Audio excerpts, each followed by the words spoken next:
There are places on this earth that seem so unreal that even science falters. Towers of stone that rise vertically into the sky. Lakes that change color like living beings. Landscapes that seem to have been created not according to the rules of our world, but according to other, alien laws. These places pose questions for which there are no clear answers. They remind us that we cannot explain everything, that nature is far more than what fits into formulas and models. On this journey, we enter realms where reality feels like fiction, where the elements not only shape but also provoke, where, if you look long enough, you get the feeling that the earth itself begins to speak to you.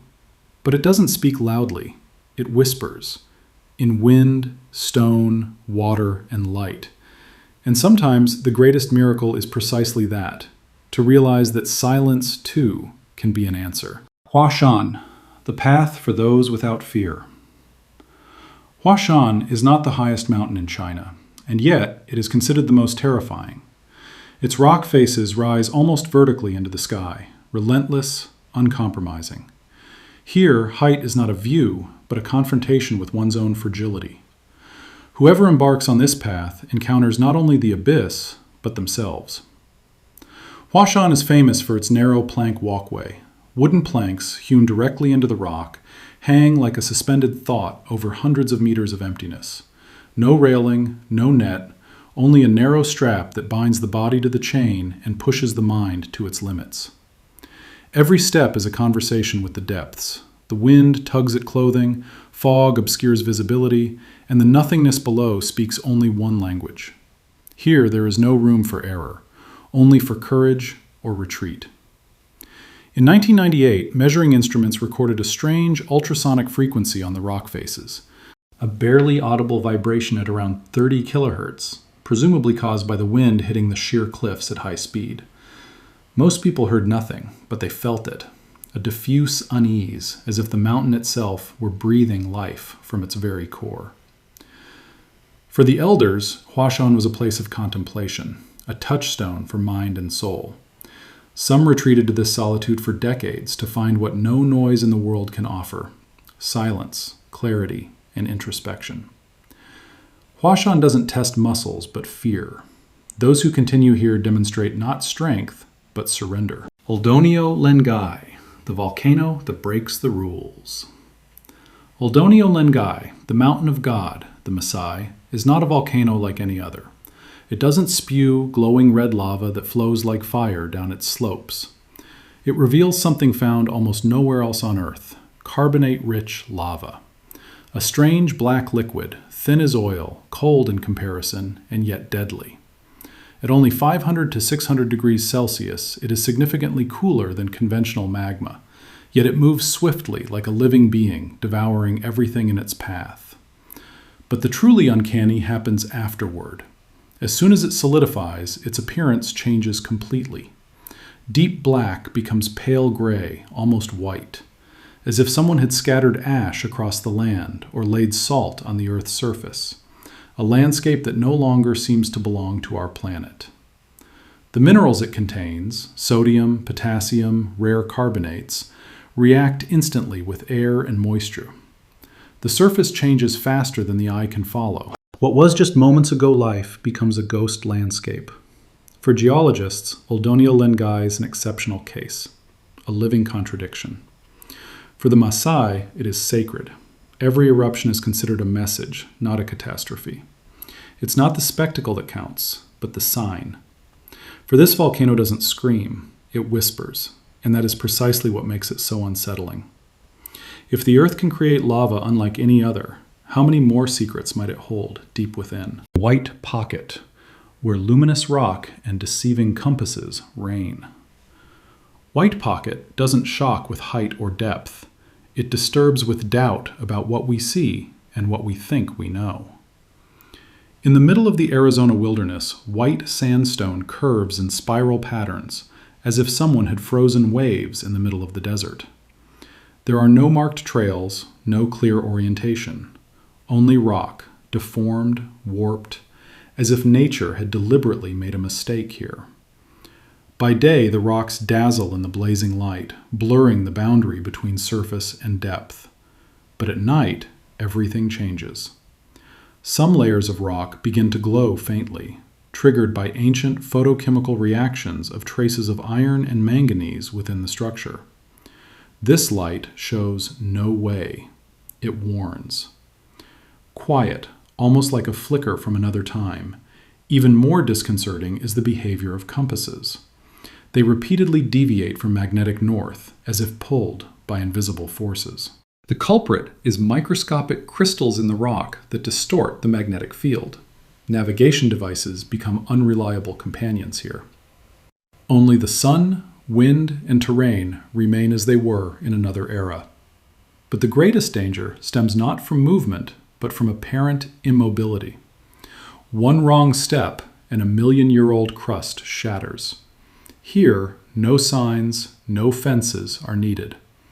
The silence itself commands respect. For White Pocket reminds us that the earth owes us no clarity, and our senses are not always the surest path to truth. Vermilion Cliffs, the open book of the earth. The family cliffs make no noise. They do not call out, do not dazzle, do not lure. They simply stand there and reveal themselves, like an open page of Earth's history, just waiting to be read. Immense sandstone walls in dark red rise into the sky. Layer upon layer, compressed over millions of years, each layer tells of a different era, of different winds, different seas, different suns that shone upon a different world. The light cautiously explores the lines. The wind plies the layers, not destructively, but reading, an archivist of the elements. For here, nothing is forgotten, only rearranged. The colors are not accidental, they are a language. Surfaces of fiery brick red, beneath them violet, almost like blood in the depths.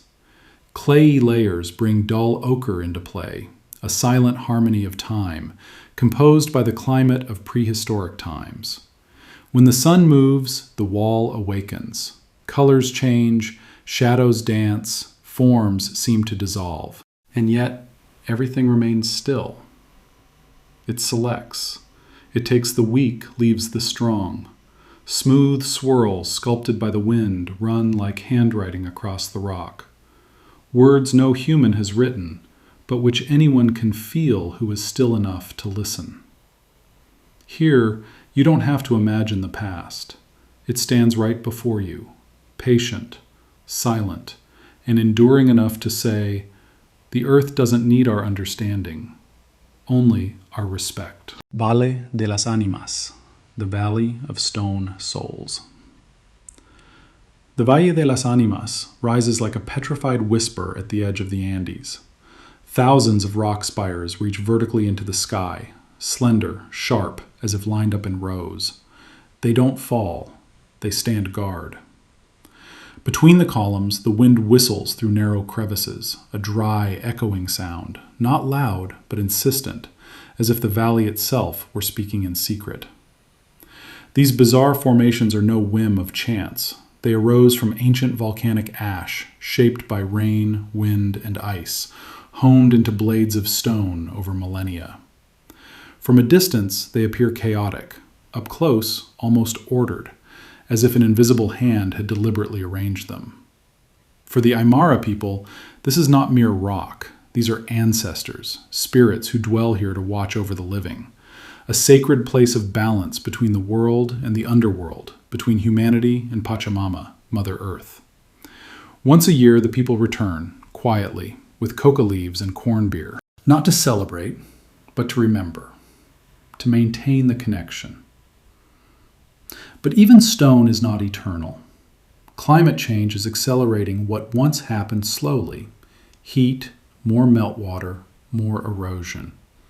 The first pillars are beginning to topple, not with thunder, but with a silent creak, like a final breath.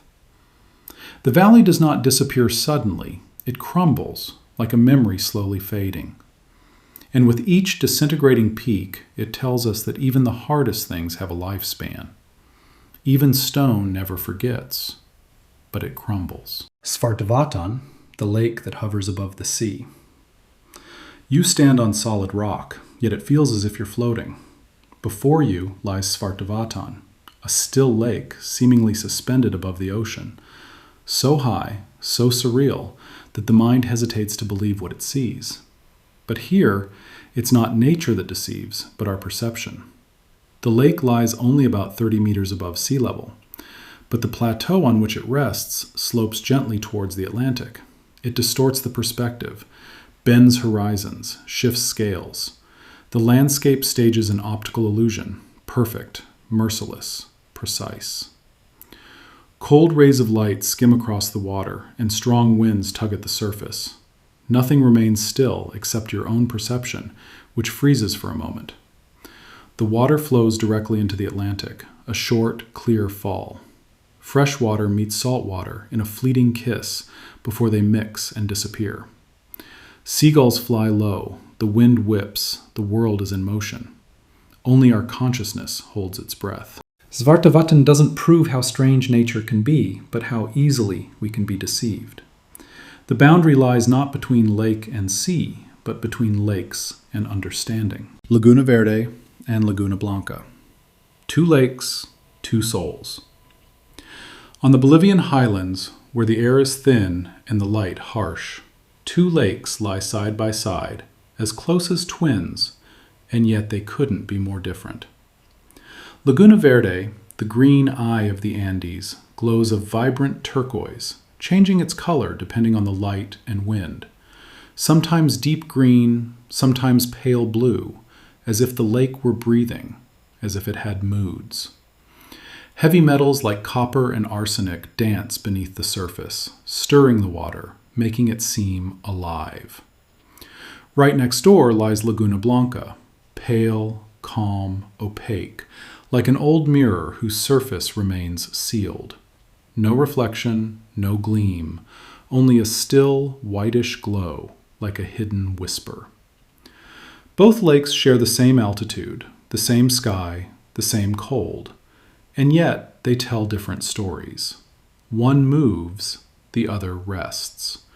One reveals itself, the other hides. For the locals, these are not mere chemical coincidences. They believe that fire and ice meet here, hot water from the Earth's interior and cold meltwater from the Andean glaciers. 2 forces, 2 entities. One speaks, the other remains silent, and yet they have coexisted for millennia. Those who stand between them feel the tension, not as a contradiction, but as a balance.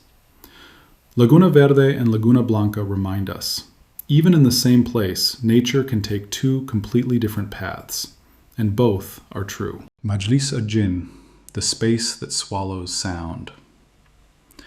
Deep beneath the Selma Plateau in Oman lies a space so vast that even the echo loses its way.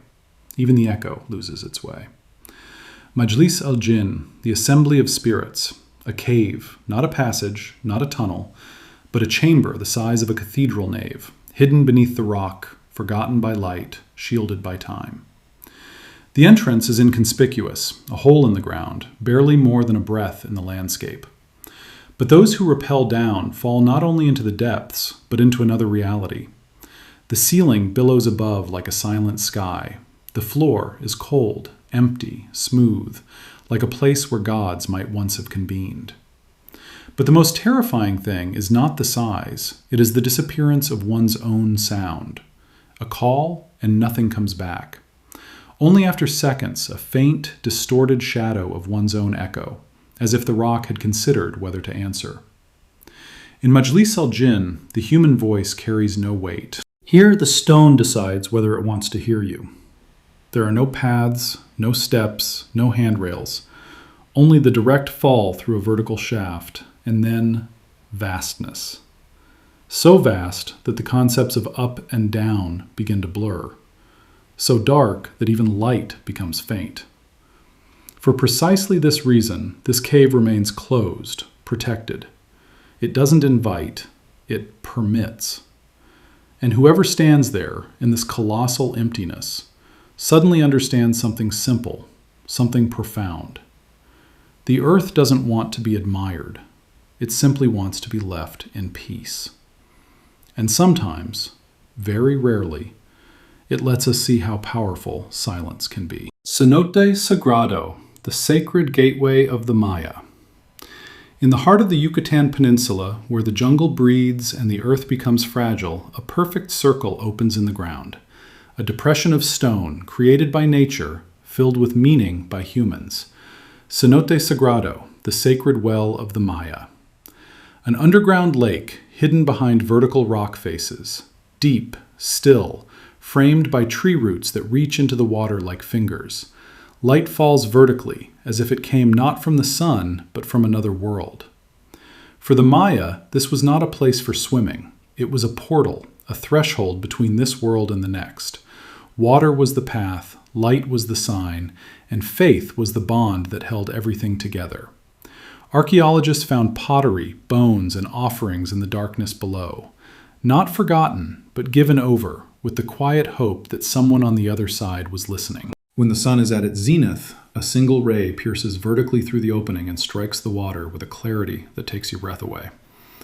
The rock seems to dissolve, and the sound fades. Voices grow softer, the heart beats louder, and something invisible begins to observe. The Cenote tells no stories. It demands trust. For some places are entered not out of curiosity, but with reverent silence. And those who listen closely sense that this faith lives on deep within, even today. Briksdalsbreen, the glacier that breathes. It lies nestled between steep cliffs and eternal sky, a colossal body of ice, ancient, vigilant, in motion. Briksdalsbreen, the glacier that never falls silent. When it moves, the earth groans. The cracking of the ice echoes deep and muffled through the valley, like a breath drawn from the depths of time. No one speaks, for the ice speaks first. The glacier originates from Jostedalsbreen, the largest ice mass on the European mainland. It flows slowly, steadily, alive. Every year it advances meter by meter, even as the world around it grows warmer. Within it lie air bubbles, trapped for over 2,000 years, tiny archives of the atmosphere encased in crystal, like memories that must not be forgotten. When the ice melts, water of rare clarity flows. It glows greenish-blue, not like a color, but like an inner radiance. You can hear it dripping, trickling, breaking. You feel that nothing here stands still. Not the water, not the ice, not time. Briksdalsbreen shows us that the earth is alive, and sometimes it breathes loudly enough for us to finally hear it. Perito Moreno, the glacier that defies the current. While glaciers worldwide are shrinking, this one isn't retreating. It's growing, slowly, inexorably, as if it wants to show the world that nature writes its own laws, and sometimes defies them. Perito Moreno, a colossus of ice in Patagonia. It advances about 2 meters every day, creeping silently across Lago Argentino, damming the water, stretching until it becomes too much. Then comes the moment, a thunderous crash. A tower of ice breaks off, plunges into the lake. The water surges. The air trembles as if the earth had briefly held its breath. But what lies beneath is even more astonishing.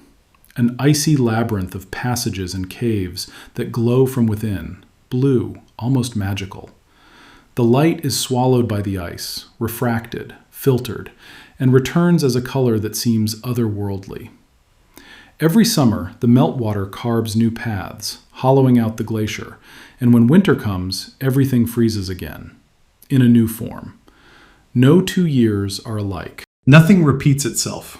Scientists call Perito Moreno a living laboratory of balance. But even this balance is faltering. Warmer temperatures cause caves to collapse more quickly. What was there just moments ago has suddenly vanished. Perito Moreno offers no permanence. It reminds us that predictability is not a rule of nature. Sometimes it quietly goes its own way until we are forced to stop and look. A fire erupts in Kawah Ijen. Not red, not yellow, but a luminous blue.